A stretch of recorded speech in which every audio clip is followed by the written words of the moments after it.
Bueno, muy buenos días a todos. Muchas gracias por su compañía. Un nuevo sábado con el Colegio Colombiano de Electrofisiología, en donde queremos abordar los nuevos retos a tener en mente para el desarrollo de la electrofisiología y para el tratamiento de nuestros pacientes. Vamos a abordar una serie de temas que son muy interesantes y van dirigidos a público en general, por lo que los invitamos a permanecer estas siguientes horas con nosotros para acompañarnos.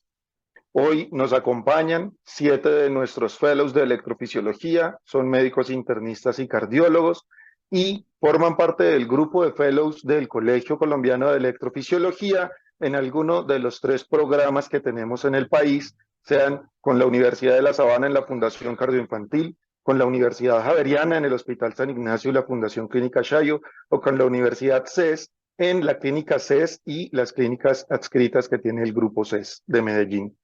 Bienvenidos todos y procedemos a iniciar nuestro abordaje de los nuevos retos. Vamos a hablar de la taquicardia supraventricular en el tema de lo que es el diagnóstico electrofisiológico y las estrategias de ablación. No se nos olvide, una parte es el abordaje agudo, que todos lo tenemos que tener en mente, pero ya cuando nosotros tenemos nuestro paciente en el laboratorio, ¿qué vamos a hacer para identificar qué tipo de taquicardia es y cuáles estrategias vamos a usar para ayudar a nuestro paciente?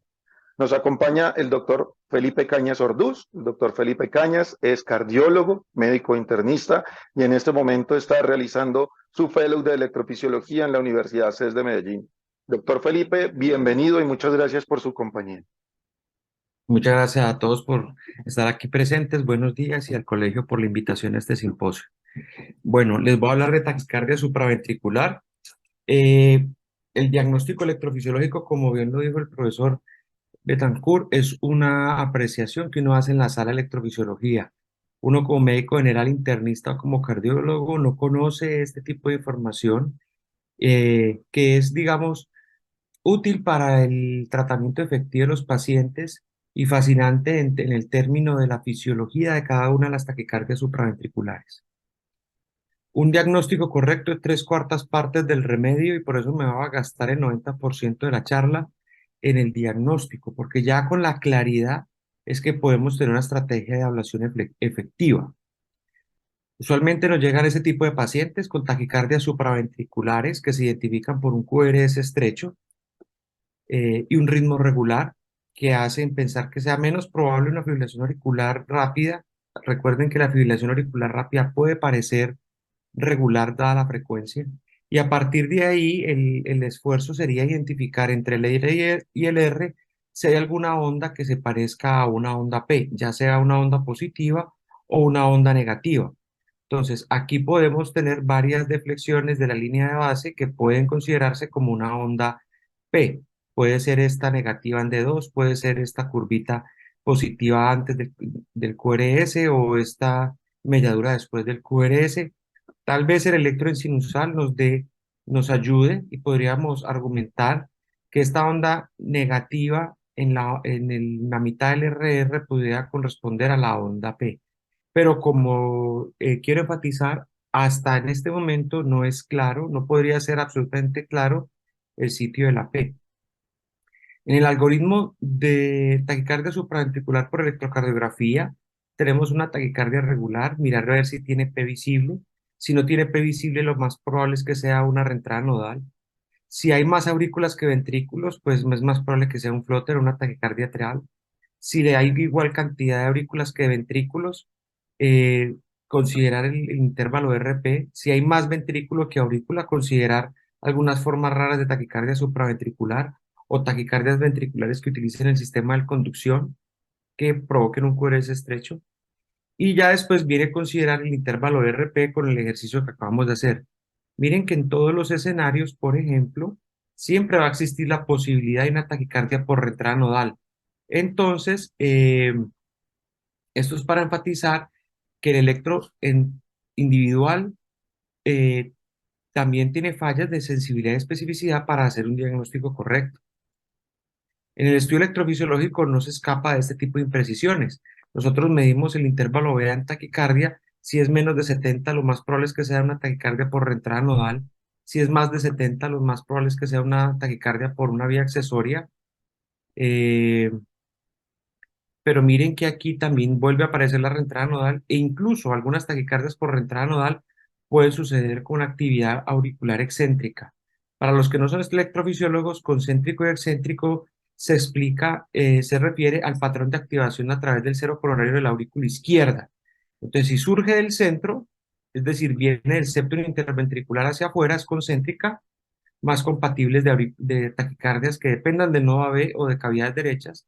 Y excéntrica es una actividad auricular que viene lateral a medial, que no corresponde a una actividad auricular fisiológica y puede deberse a otros tipos de taquicardia.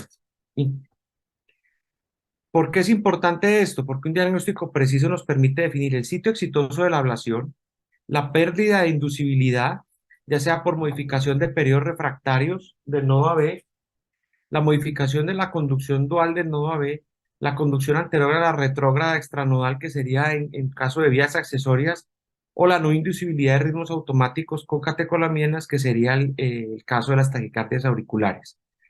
También para definir el riesgo de recurrencia o la estrategia de intervención en caso de recurrencia. Entonces, diferente si ahora le llega un paciente con una ablación previa de una vía accesoria y en la sala nos encontramos con que era una reentrada nodal atípica. Entonces, en ese caso, no falló la ablación, sino que falló el diagnóstico. Este sería como se ve en una taquicardia supraventricular. Este es el catéter del seno coronario. Tenemos el QRS, tenemos un catéter en el ventrículo derecho que tiene el electrograma ventricular y aquí en el seno coronario tenemos juntos la aurícula y el ventrículo. Digamos que fisiológicamente hablando, la única manera que se puede desarrollar este tipo de taquicardias es en reentradas nodales.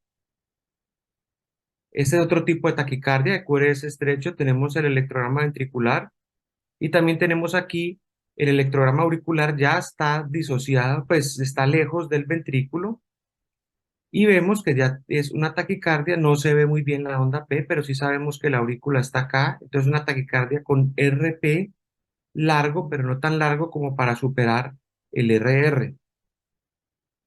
Entonces, esto será una reentrada nodal, será una taquicardia atrial, será una vía accesoria. O, por ejemplo, esta otra, este tiene un patrón de activación concéntrico, va del centro 9-10 es proximal, centro a lateral.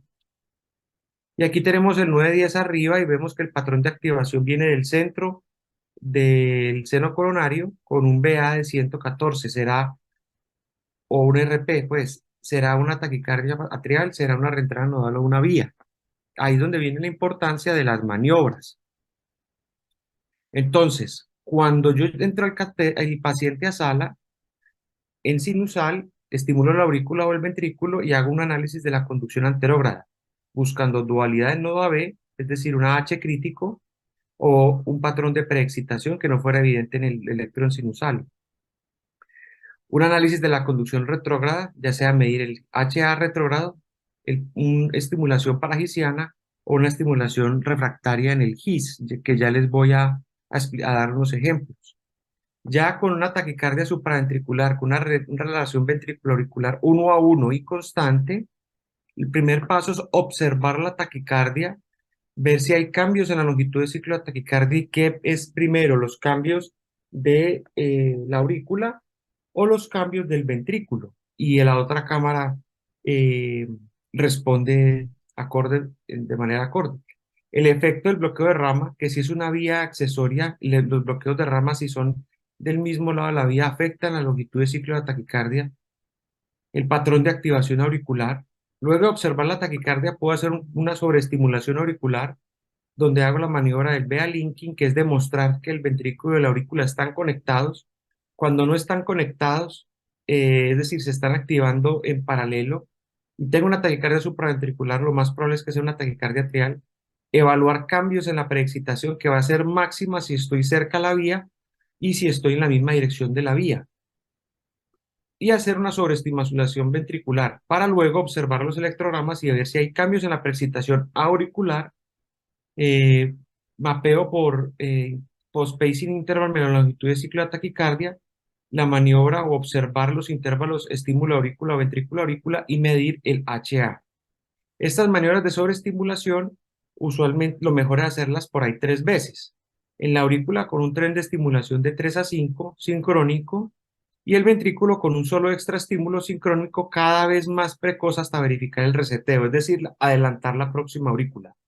Entonces, arranca el paciente en taquicardia, observo la taquicardia un tiempo, hago una sobreestimulación auricular 3 veces con un patrón, un tren de estimulación de 3 a 5 y después sobreestimulo el ventrículo hasta lograr el periodo refractario o resetear la taquicardia. Haciendo esto, uno se demora 2 minutos. Ya después de la taquicardia, si no se ha hecho el diagnóstico o se requiere verificar la ablación, se mide el HA a la longitud de ciclo de taquicardia a través de sobreestimulación ventricular y se puede hacer paragician pacing. Miren que todo esto tarda menos de 1 minuto. Conclusión, las maniobras diagnósticas de taquicardia supraventricular no prolongan el procedimiento. ¿Qué se puede identificar entonces? Sabemos que el 65% de las taquicardias por entrada nodal, de las taquicardias supraventriculares son entradas nodales, el 30% van a ser taquicardias por vía accesoria, el 5% van a ser taquicardias atriales y menos del 1% van a ser taquicardias automáticas de la unión o Junction Ectopic Tachycardia, que sería JET. El 10%, se sabe que el 10% de las reentradas son atípicas, entre comillas atípicas, pero más comúnmente se refiere a que utilizan otro tipo de vías lentas que la usual, que es paraceptal derecha. De las taquicardias por vías accesorias se sabe que el 30% son paraceptales, es decir, la aurícula más precoz va a estar cerca al septum, no cerca al GIS. Y de las taquicardias atriales, del 10 al 15% van a ser paraceptales o en el septum interauricular. Entonces, si sumamos todas estas, vamos a tener que el 16% de las taquicardias supraventriculares que se llevan al estudio electrofisiológico, el aurícula más precoz va a estar en el septum interauricular cerca del nodo AB. Entonces, las maniobras van a ser trascendentales en casi 1 de cada 10 o 1 de cada 8 pacientes. Adicionalmente, identifican la vía, la dirección que tiene una vía accesoria, ya que el 90% son oblicuas, entonces también las maniobras nos ayudarían a identificar el mejor sitio de ablación. En sinusal, la maniobra por excelencia, más allá, además de la preexcitación, es el salto nodal, en donde yo estoy estimulando la aurícula. Onda cuadrada sería la estimulación auricular, y tengo un ventrículo en respuesta a esa estimulación auricular y una distancia de la aurícula al GIS de 158.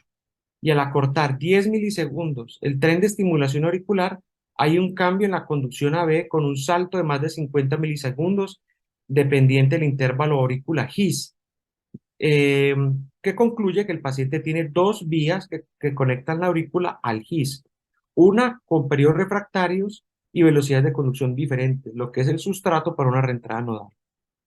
Una maniobra muy interesante es el diferencial del BD, que es estimular el ápex del ventrículo derecho, que es eléctricamente más cercano al nodo AB por el sistema de Purkinje. Y entonces, si yo me acerco al anillo tricuspidio, pues la distancia va a ser mayor y el intervalo estímulo-aurícula se va a incrementar. Si yo tengo una vía accesoria y estimulo desde el ápex del ventrículo a la base del ventrículo, pues por la vía accesoria el intervalo estímulo-aurícula se va a acortar. Esto es aplicable si la vía accesoria está en el mismo lado de donde estoy estimulando el ventrículo. Entonces, si aquí estamos desde el ventrículo derecho, pues nos va a servir mucho. Y para una vía izquierda, lo mejor sería hacerlo desde el ventrículo izquierdo. Para poder quemar una vía accesoria izquierda, pues tengo que meterme retroaórtico o a través de punción transeptal. Entonces, este tipo de maniobra nos sirve para confirmar después de la ablación, que la vía accesoria ya no tiene conducción del ventrículo a la aurícula. Por lo que es útil, más allá de hacer diagnóstico de vía accesoria, medirlo antes de la ablación y después de la ablación para poder determinar el éxito de las aplicaciones. Una maniobra muy interesante es hacer una estimulación refractaria en el GIS, ya sea taquicardia o en sinusal, en donde estimulo el ventrículo, confirmo por un QRS ancho, ojalá fusionado, que sería el signo más diciente de que mi estímulo está colisionando con el estímulo del GIS, por lo que definitivamente está refractario. Y si después ese extraestímulo ventricular con el GIS refractario hace que la aurícula se corra hacia la izquierda, sea más precoz, la única explicación es que tengo una vía accesoria. Si yo tengo una extraestímulo ventricular, GIS refractario, y termina la taquicardia, esa terminación no puede depender del nodo AB porque el GIS está refractario. Entonces, la única manera de que un extraestímulo ventricular termine una taquicardia supraventricular en el periodo refractario del GIS es que encuentre la vía accesoria del periodo refractario, lo que la única opción que nos queda es que el paciente tiene una vía accesoria. Esto también es muy útil para confirmar la ablación. Esta es otra maniobra muy bonita que se llama estimulación paragisiana, en donde estoy estimulando el GIS y tengo un QRS estrecho y una respuesta auricular. Si bajo la salida, estimulo con menos energía y obtengo un QRS ancho, o sea, ya no estoy capturando el GIS, y la aurícula se pone más tarde, quiere decir que este estímulo tiene que irse hasta el ápex del ventrículo derecho o izquierdo y subir por el sistema de conducción, lo que me descarta una vía accesoria. Aquí estamos haciendo un paragisian derecho porque tengo un patrón de activación del bloqueo de rama derecha, pero también puedo hacer paragisian izquierdo, entonces, perdón, patrón de bloqueo de rama izquierda, ¿sí? Y aquí en el paragisian izquierdo tenía un patrón de bloqueo de rama derecha, de nuevo con diferentes respuestas auriculares, y yo observo aquí la pérdida de captura del GIS. ¿Por qué sé que perdí la captura o gané captura? Aquí tengo un bloqueo de rama derecha con esta R prominente en B1 y miren que esta R se pierde cuando logro capturar el GIS. Miren que aquí la aurícula C, apenas capturé el GIS, la aurícula se corrió hacia la izquierda, descartando la presencia de una vía accesoria. Si de pronto analizar el QRS durante el paragisia, puedo activar un electrocardiograma de superficie y vemos las oscilaciones entre el bloqueo de rama, en este caso derecho, y la captura del GIS. Miren, por ejemplo, esta maniobra de GIS refractario, estamos estimulando el ventrículo y no hay necesidad ni siquiera de apuntar, solamente estando pendientes del QRS. Este es un QRS fusionado, aquí está ancho y aquí está estrecho porque todavía no he logrado captura buena del ventrículo. Y con estos dos patrones de acá, puedo afirmar que capturando el ventrículo se acerca la señal ventricular al GIS, ¿sí? Y cuando capturo el GIS refractario, ese ventrículo, esa aurícula se vuelve más tardía, digamos, confirmando la ausencia de la vía accesoria. Esta es otra maniobra muy importante, que es el vea linking, que se logra sobreestimulando la aurícula. Entonces, yo estoy sobreestimulando la aurícula en una taquicardia atrial. El primer latido de retorno, se estimula la aurícula en diferentes sitios. La relación entre el ventrículo y la aurícula siguiente varía, demostrando que el ventrículo y la aurícula no comparten un circuito de taquicardia. Aquí tengo una reentrada nodal atípica, en donde una sobreestimulación auricular no me va a modificar la relación entre el ventrículo y la aurícula. Entonces, si yo tengo un intervalo ventriculoauricular después de sobreestimulación auricular amplio, varía, es patognomónico en una taquicardia atrial. Si no varía, el ventrículo y la aurícula están conectados, por lo que es una taquicardia supraventricular.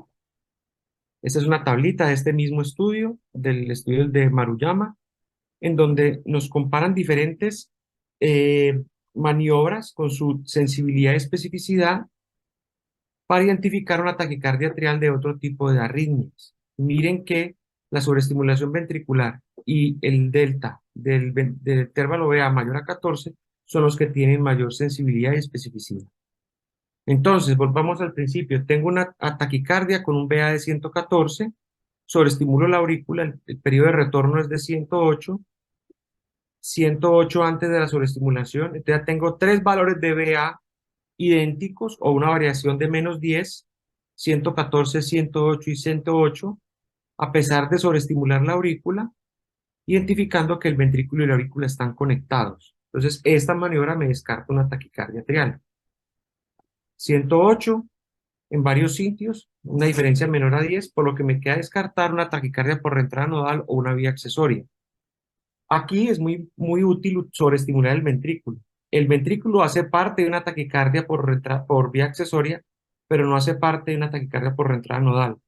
Entonces, si yo sobreestimulo el ventrículo, logrando capturar la aurícula, y la distancia entre ese ventrículo y la aurícula varía, quiere decir que el ventrículo no participa en la taquicardia.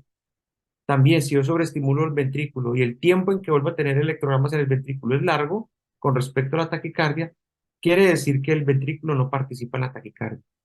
Y finalmente, si yo sobreestimulo el ventrículo y tengo varias aurículas en este periodo, digamos, de recuperación, quiere decir que el ventrículo y la aurícula no están conectados, o sea, no hay una aurícula por un ventrículo, sino que hay dos aurículas por un ventrículo. Esta respuesta se llama respuesta A a B, quiere decir que el paciente tiene una taquicardia atrial. Entonces, ¿qué logro con esta maniobra? Logro identificar que si es una taquicardia atrial o no, y si confirmo que en esa taquicardia supraventricular el ventrículo participa en la taquicardia, pues es una vía accesoria. Ojo, puedo tener falsos dos aurículas por ventrículo, y esto sucede sobre todo en pacientes con taquicardias supraventriculares con RP o VA largo. Entonces yo no puedo asumir que el primer aurícula de la respuesta ventricular es este, sino que sería este. ¿Cómo confirmo esto? Esta es la longitud de ciclo que estoy estimulando. Tengo que encarrilar la aurícula. O sea, el primer paso de esta maniobra es confirmar que la aurícula esté en la misma frecuencia que estoy estimulando el ventrículo y luego ver cuál de aurícula ya va a la longitud de ciclo de taquicardia. Entonces, si de aquí a acá está en la misma frecuencia que de aquí a acá, la última aurícula encarrilada es esta, entonces sería una respuesta B, A, B. Entonces, él dice una sobreestimulación ventricular, encontrando una distancia de la aurícula amplia con un intervalo post-estimulación de 580 con una longitud de ciclo de 370. La relación BA cambia durante la sobreestimulación ventricular y si hago una resta, me da más de 85. Entonces, aquí tenemos, si esa resta me da más de 85, es una reentrada nodal. Si da menos de 85, es una vía accesoria. Y entre más cerca esté esa resta, más derecha es la vía accesoria. Entonces nos da localización. Conclusión, mi paciente con taquicardia con RP largo tenía una reentrada nodal. Este es un ejemplo en donde yo tengo una sobreestimulación ventricular con una relación auricular-ventricular muy cercana a pesar de la sobreestimulación ventricular, confirmando que el ventrículo participa en la taquicardia. Aquí tengo un intervalo post-pacing interval 416 menos 363, que es menos de 110, por lo que aquí les estoy mostrando un patrón de activación muy similar a la taquicardia anterior, pero en realidad es una vía accesoria. Finalmente, una maniobra muy interesante cuando uno está enredado es el delta HA, que se basa en que el HA en taquicardia es en paralelo en reentrada nodal y secuencial en vía accesoria. Entonces, si yo sobreestimulo el ventrículo a la longitud de ciclo de taquicardia sin taquicardia y tengo un HA más corto, es una reentrada nodal, y si tengo un HA más largo, es una vía accesoria. Miren aquí, por ejemplo, el HA en reentrada nodal, 80, y tengo una estimulación ventricular con un HA más largo, por lo tanto es una reentrada nodal.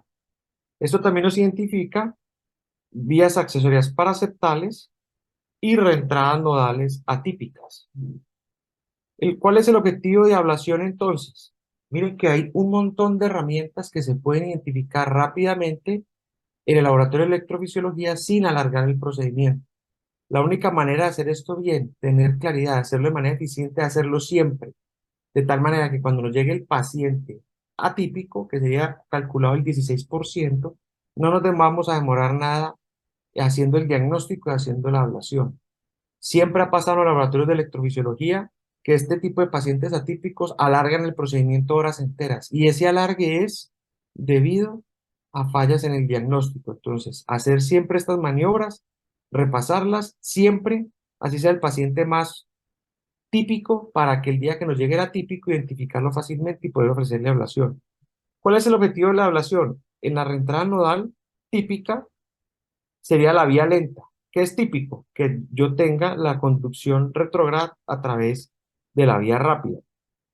Y atípico es a través de la vía lenta. Entonces, en estas reentradas nodales atípicas, típicas, la aurícula más precoz va a ser en el GIS. Entonces, no es una taquicardia atrial gisiana, es una vía nodal típica que su vía lenta puede ser derecha, puede ser izquierda, puede ser superior. Este es el espacio piramidal inferior.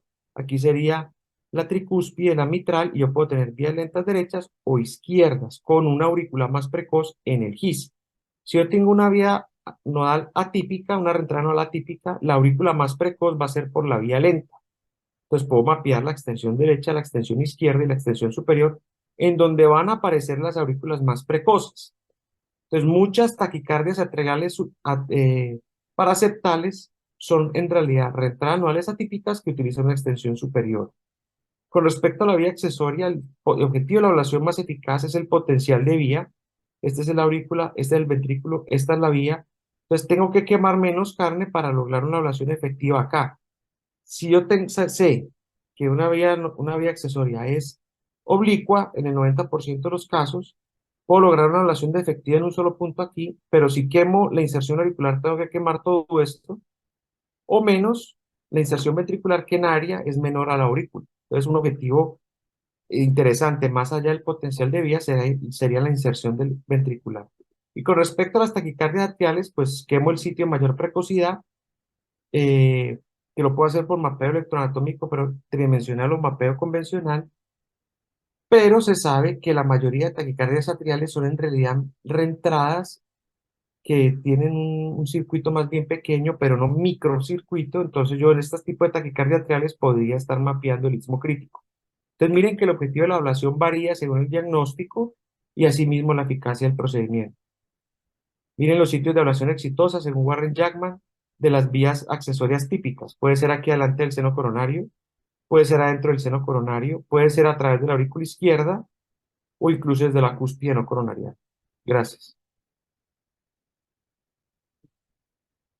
Bueno, muchas gracias al doctor Felipe. Una excelente conferencia. Yo creo que nos aclara el tema en cuanto a que todos tenemos en la cabeza taquicardias supraventriculares. Taquicardias supraventriculares son un espectro muy amplio de taquicardias y arritmias que es fundamental tener un diagnóstico específico, no solo para ofertar un excelente tratamiento, sino también para definir un pronóstico, porque nosotros los electrofisiólogos estamos muy mal acostumbrados a que tenemos la oportunidad de curar circunstancias, pero hay ocasiones en que nos ganan las cosas y no los podemos curar, y eso se lo tenemos que advertir a nuestro paciente. Tú tienes una taquicardia que es curable, tú tienes una taquicardia que te la puedo controlar, pero no te voy a curar, tú tienes una taquicardia que no te voy a curar nunca. Y en ese orden de ideas, el paciente va a estar muy agradecido y por eso las estrategias diagnósticas que nos manifestó el doctor Felipe son fundamentales. Muchas gracias, doctor Felipe.